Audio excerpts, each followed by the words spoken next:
pertunjukan kesenian di lingkungan atau di sekitar kita. Pertunjukan-pertunjukan yang ada sering hadir di tengah masyarakat untuk menunjukkan eksistensi dari kesenian tersebut, atau terkadang sebagai salah satu bentuk apresiasi dari setiap kelompok kesenian. Misalnya saja pertunjukan pencak silat atau kuda lumping.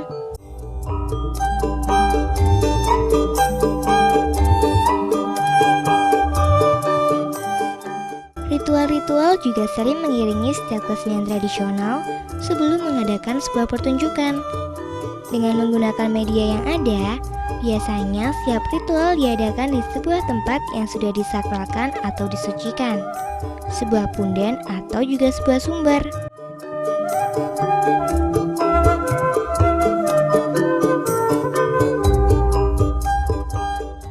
Nah, pada Art and Play kali ini, kita akan melihat pertunjukan pencak silat dan kuda lumping. Sebelumnya, salah satu ritual pun dilakukan. Beramai-ramai seluruh pemain menuju ke tempat sakral yang telah ditentukan. Di sebuah pohon beringin besar dan terlihat menyeramkan. Di sisinya terdapat punden dan sumber.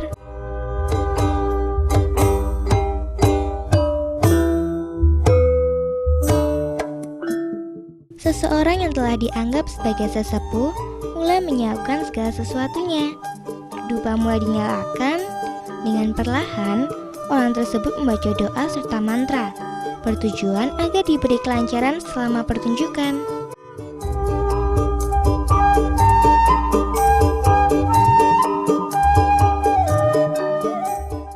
Selesai dengan doa, bantengan pun disiapkan. Kain hitam dan kepala banteng telah menjadi satu.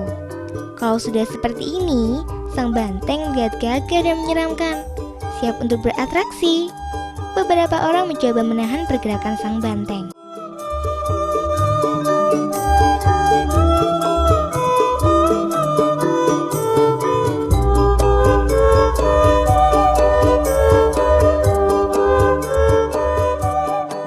Seakan sebuah komando, suara pecut yang nyaring membuat sang banteng mulai bergerak ke sana ke sini. Beberapa orang terlihat kerepotan mengendalikan sang banteng. Hal ini dilakukan sebagai salah satu ritual sebelum mengadakan sebuah pertunjukan.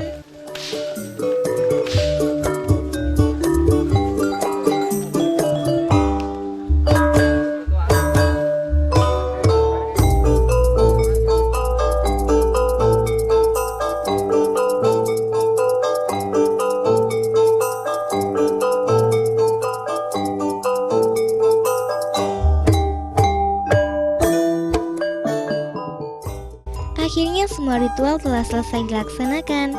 Kami pun kembali ke tempat di mana pertunjukan akan dimulai. Wah, ternyata seru juga melihat sebuah ritual dalam pertunjukan. Selain suasana yang sakral, tempat yang dipakai juga agak menyeramkan. Di sana sini banyak pepohonan dan sepi, membuat merinding kalau sendirian di sini.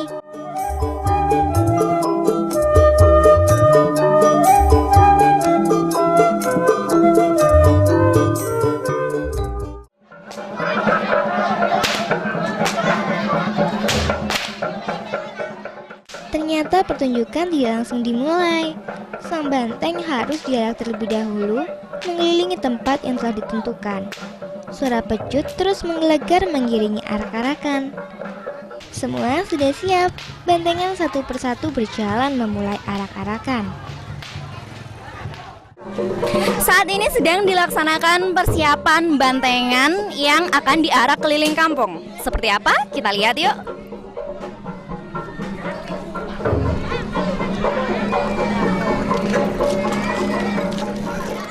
Di sepanjang jalan, bantengan-bantengan terus dimainkan.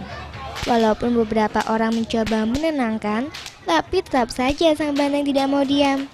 Bahkan gerakannya semakin tak terkendali saat pecut-pecut terus dibunyikan. Saking tertariknya, banyak warga sekitar mengikuti arak-arakan bantengan.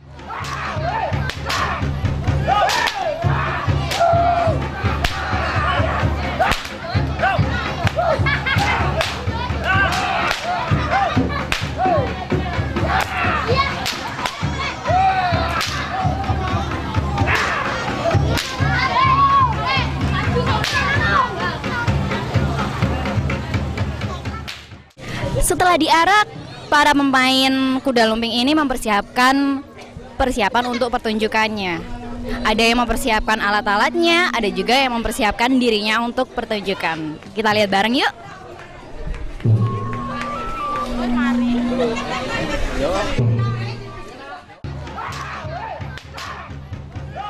Selesai juga deh arak-arakan bantengannya. Sekarang kita lihat yang lainnya. Nah, di sini ada beberapa alat musik yang sedang disiapkan untuk mengiringi pertunjukan pencaksilat dan kuda lumping. Alat yang digunakan adalah beberapa alat gamelan. Kita tanya aja yuk, alat apa aja sih? Ini dia alat musik yang digunakan untuk mengiringi pertunjukan kuda lumping serta bantengan. Kita tanya-tanya yuk alat musik apa aja yang dipergunakan. Selamat siang Pak, ini namanya apa nih Pak? Boleh di... Hah? Balungan. Balungan.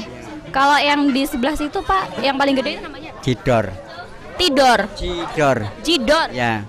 Terus yang ini juga sama Pak? Balungan juga. Kalau ini saron. Ada dua balungan sama satu syaron? Dua saron. Dua syaron. Kalau yang di situ? Itu gong besar. Gong besar. Gong sautan. Selain balungan, saron, dan gong, ada apa lagi ya? Ini namanya apa nih Pak? Ini namanya pencak silat. Untuk ini alat musiknya namanya apa nih Pak? Kendang, kalau yang ini ketepung gitu. Jadi kalau besar namanya kendang, yang namanya kecil yang ketipung. Boleh dong Pak dimainin dikit aja? Boleh. Kita saksikan bareng-bareng.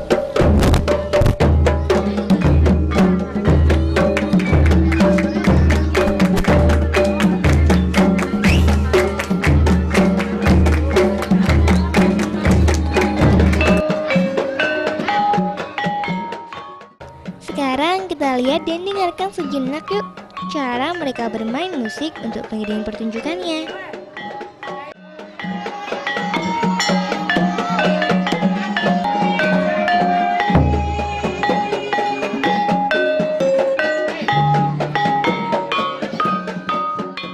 Bagus juga ya permainan musiknya. Jangan kemana-mana ya. Setelah ini masih ada hal menarik lainnya.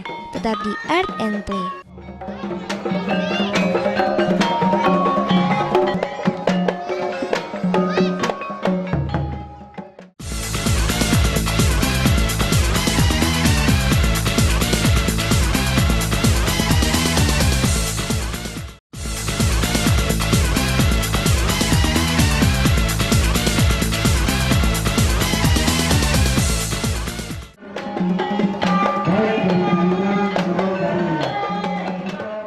Acara yang ditunggu telah dimulai. Dengan iringan musik, seseorang telah siap dengan gerakan-gerakannya. Benar sekali. Saat ini kita akan menyaksikan pertunjukan atau kesenian pencaksilat. Kesenian pencaksilat saat ini jarang loh kita saksikan.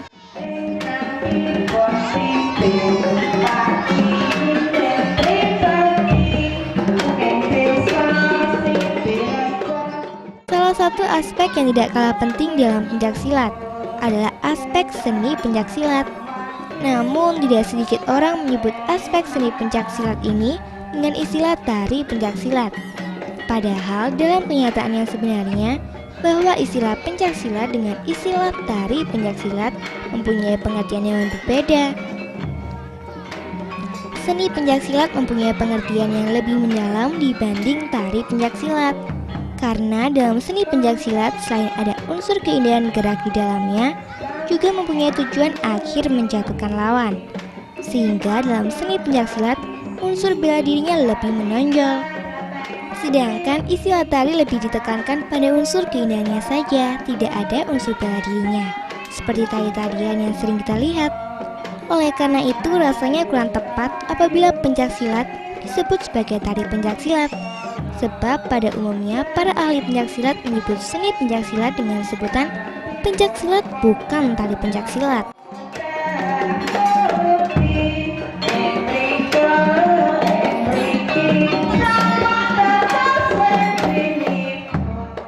Dulunya, pencaksilat lahir karena kebutuhan masyarakat untuk mempertahankan diri. Dapat dipahami kalau aspek yang menonjol adalah aspek bela diri. Namun, pada kurun waktu tertentu, disebabkan situasi politik pada saat itu atau zaman penjajahan Belanda yang tidak begitu tertarik terhadap bela diri pencaksilat, maka pengembangan pencaksilat beralih dari aspek bela diri ke aspek seni. Hal ini merupakan salah satu taktik dari para pendekar pencaksilat untuk tetap melestarikan pencaksilat. Padahal, jika diperhatikan lebih seksama, justru dalam seni pencaksilat tersembunyi arti dari bela diri pencaksilat.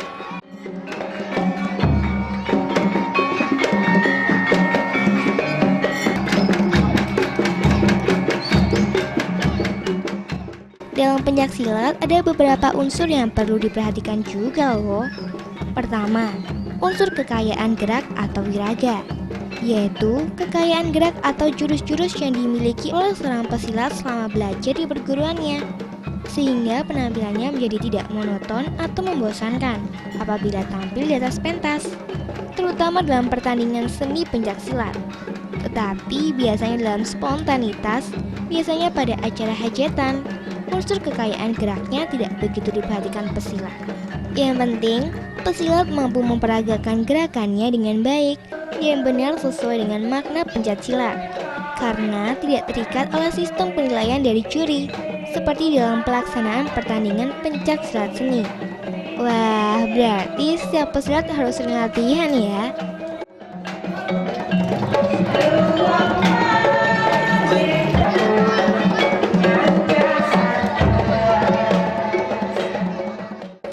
Nah, yang kedua adalah unsur irama atau wirama atau musik. Unsur inilah yang membedakan aspek seni dengan aspek yang lain dalam pencaksilat.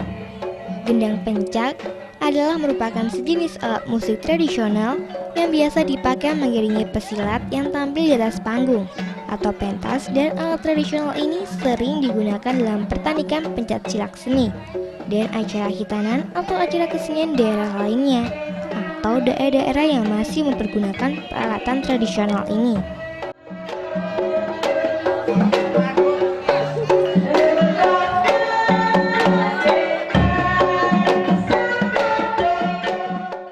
Ketiga, unsur penjiwaan gerak atau wirasa, yaitu salah satu unsur yang sangat penting dimiliki oleh seorang pesilat karena penjiwaan gerak ini sulit dipelajari dan dipahami pesilat. Di samping memerlukan waktu yang cukup lama, penjiwaan gerak merupakan salah satu unsur yang mempunyai nilai seni bela diri tinggi. Bela diri selain banyak terdapat unsur keindahan di dalamnya. Lihat saja beberapa pesilat yang sedang memainkan jurus-jurusnya. Tidak hanya orang dewasa saja, bahkan anak-anak kecil sudah mulai diajarkan jurus-jurus dalam pencaksilat.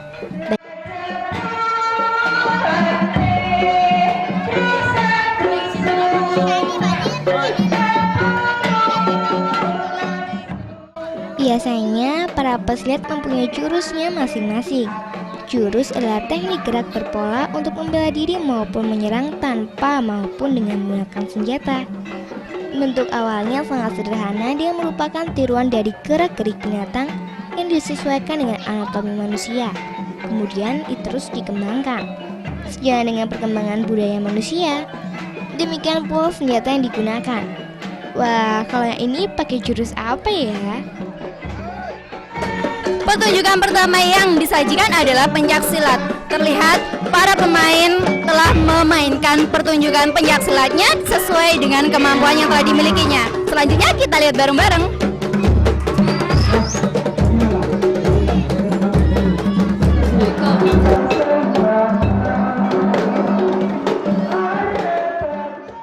Ternyata pencaksilat selain sebagai salah satu sarana berolahraga, juga bisa menjadi salah satu cara untuk menjaga diri selain banyak terdapat unsur keindahan di dalamnya. Lihat saja beberapa pesilat yang sedang memainkan jurus-jurusnya. Tidak hanya orang dewasa saja, bahkan anak-anak kecil sudah mulai diajarkan jurus-jurus dalam pencaksilat, baik itu laki-laki maupun wanita.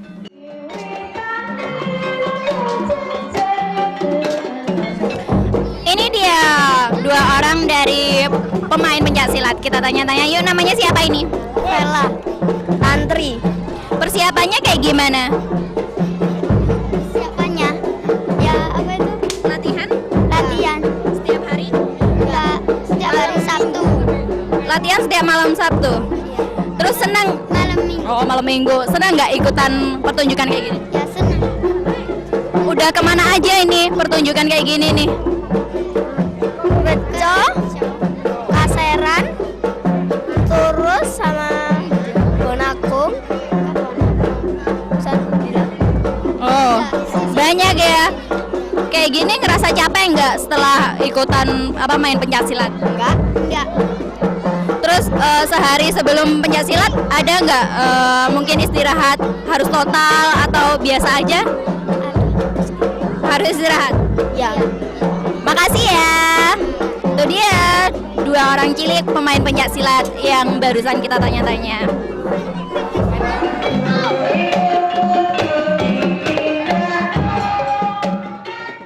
Seru juga ya pertunjukan pencaksilat. Gerakan-gerakan yang ditampilkan seperti mempunyai kekuatan tersendiri. Dan masing-masing pesilat terus menunjukkan kehebatannya masing-masing. Setelah ini ada apa lagi ya? Jangan kemana-mana, tetap di Art and Play.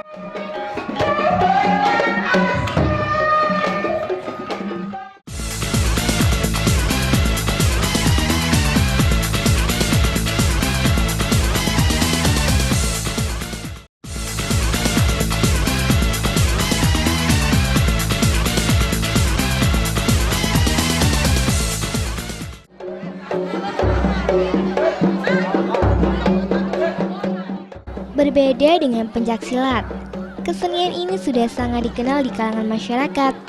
Tapi tidak di semua tempat kita dapat menjumpai kesenian ini. Biasanya, kesenian yang juga menggunakan pecut ini muncul pada acara-acara tertentu saja. Padahal kesenian ini juga sangat menarik loh.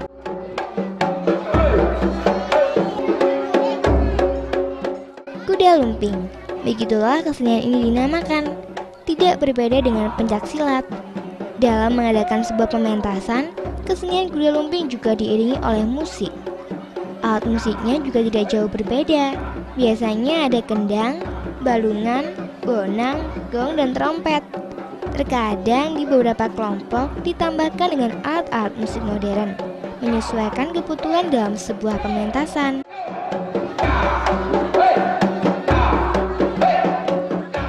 Yang paling menjadi ciri khas dalam kesenian kuda lumping adalah kuda-kudaan terbuat dari anyaman bambu. Dan nantinya yang menaiki adalah para penarinya.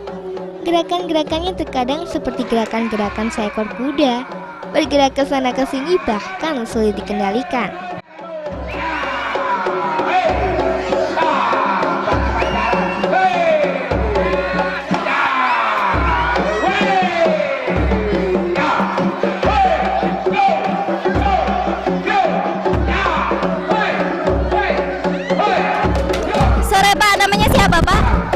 Saya Bapak Pujianto.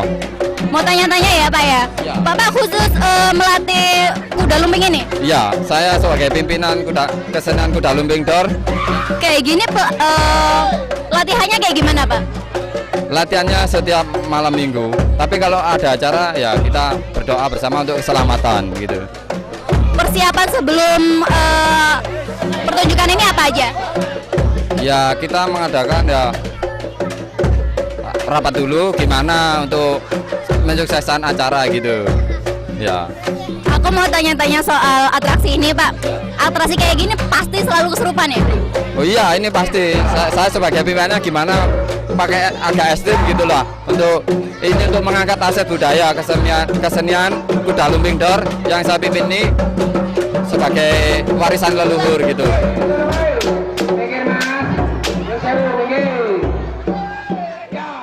Selain suara musik, ada satu suara lagi yang terus berbunyi, yaitu suara pecut. Pecut atau cemeti selalu ada dalam setiap pertunjukan kuda lumping. Biasanya pecut ini juga digunakan untuk mengendalikan gerakan-gerakan para penari kuda lumping. Namanya siapa Mas? Rizky, Mas Rizky bagian apa nih dari pertunjukan ini? anggota. Anggota Ya sekedar pemain itu loh. pemain apa? Pencaksilat atau? Ya pencaksilat, bantengan sama jaran dor ini. Mau tanya abis kayak gini, abis pertunjukan kayak gini kesannya apa nih? Ya kesannya yang nggak tahu mbak, soalnya apa itu pikiran itu bukan pikiran saya sendiri yang jalan. Jadi tadi itu saya katanya ya ikut. Jadi itu dibawa kesadaran banget ya? Ya dibawa kesadaran banget. Kayak gitu.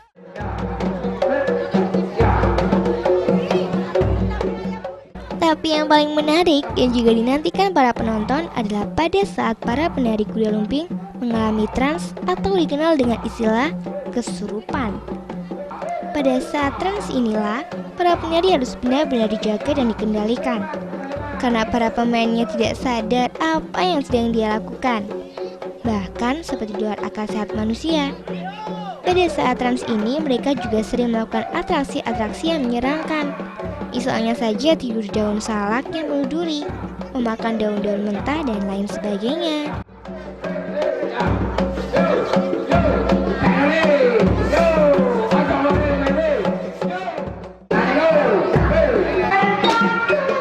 Para penonton yang datang sangat menyukai pertunjukan kuda lumping. Walaupun sedikit menyeramkan, tetapi mereka tidak beranjak di tempatnya sampai semua pertunjukan selesai. Padahal hari sudah semakin sore.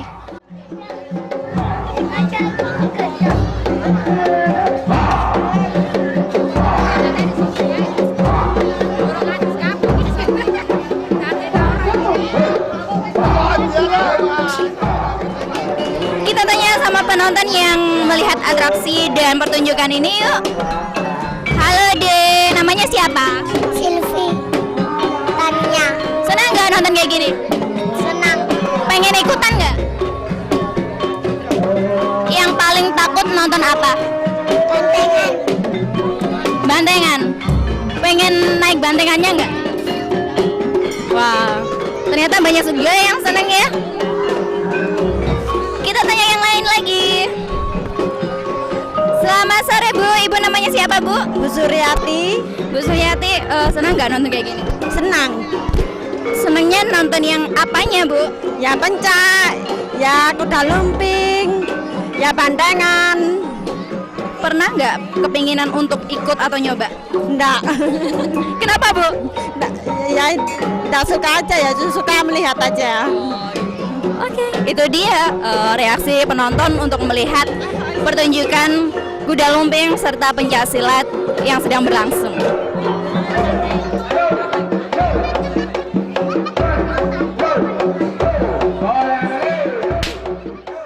Sang dukun atau sesepuh sudah mulai menyadarkan para pemain yang mengalami trans. Itu juga pertanda pertunjukan sudah hampir selesai. Dengan sedikit doa, mereka kembali sadar. Wah, ternyata sangat seru pertunjukan kesenian kali ini. Minggu depan ada apa lagi ya? Jangan lupa saksikan terus Art and Play setiap hari Jumat jam 18.30 hanya di Dama TV. Nah itu dia pemirsa pertunjukan pencaksilat serta kuda lumping yang barusan kita saksikan. Dan berhubung hari sudah sore, saya pamit undur diri. Nantikan acara ATP selanjutnya hanya di Dama TV. Bye-bye.